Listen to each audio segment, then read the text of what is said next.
Dear students, welcome to World 2 my session, especially in a grammatical item. Brought to you by Borishal Online School. At first, I would like to introduce myself. This is Aisha Khano. I have been working as an assistant teacher in English at KM Latif Institution, Modbaria. Now, I am here for conducting an English grammar class, and my today's lesson is clause. Every grammatical item has certain aims and objectives.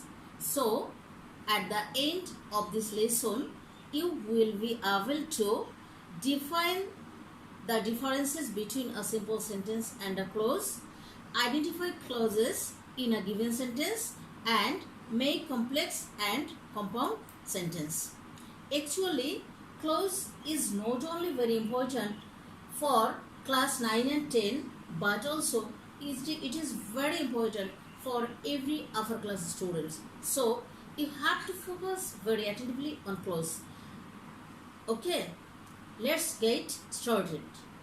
Before going to clause, we have to know the another thing. That means, what is a simple sentence? Remember it. I have told what is a simple sentence, not a sentence, because we have many types of sentence. Simple sentence is one of them, and it is closely related to a clause. Look at the screen. A simple sentence is a group of words that contains only a subject and a finite verb and makes a complete sense by itself. That means, if we want to make a simple sentence, firstly we have to take a group of words. The group will contain only a subject and a finite verb, and the group will be able to complete sense by itself. Then we have three criteria in a simple sentence. They will be a group of words. Number 2, a subject and a finite verb is mandatory for a simple sentence. And number 3, they will be able to make a complete sense. Okay. Here I have got another term, a finite verb. Do you know what is a finite verb? I think most of you are known to a finite verb, but I want to recap the finite verb. The verb which is limited by tense is called a finite verb. That means a finite verb is always used for focusing a tense. It follows the number and person of a subject. Okay. Look at the example. A good-looking girl watching a new dress was dancing for celebrating the party arranged by the school authority. In this sentence, there are 5 verbs. They are looking, wearing, was dancing, celebrating, and arranged. But only one verb is limited by tense. That means was dancing. It is a past continuous tense. So, of them, was dancing is finite verb, and the rest of the verbs are called non-finite verb. Look at the another examples. He noticed the tiger attacking the deer. Asking question makes him talented. We have found the house damaged. He has ruined his sight by reading small print. He had resolved a certain course. He rested for a while. All of the sentences are simple sentence because there are finite verbs which I have focused. All the verbs mention a tense and follow the number and person of the sentences. Okay.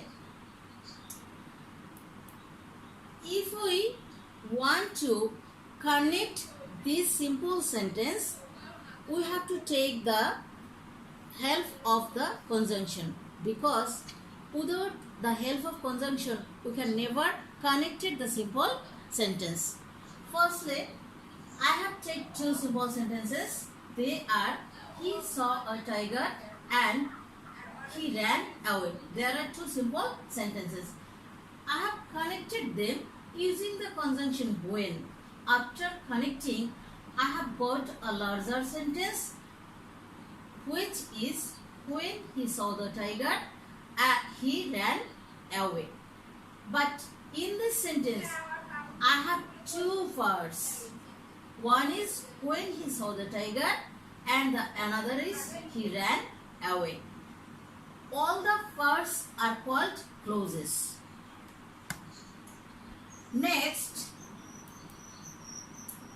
again another two simple sentences. The game was over, we returned home.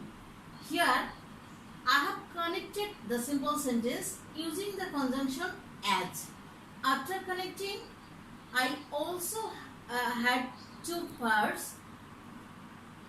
They are, as the game was over, and the other is we returned home.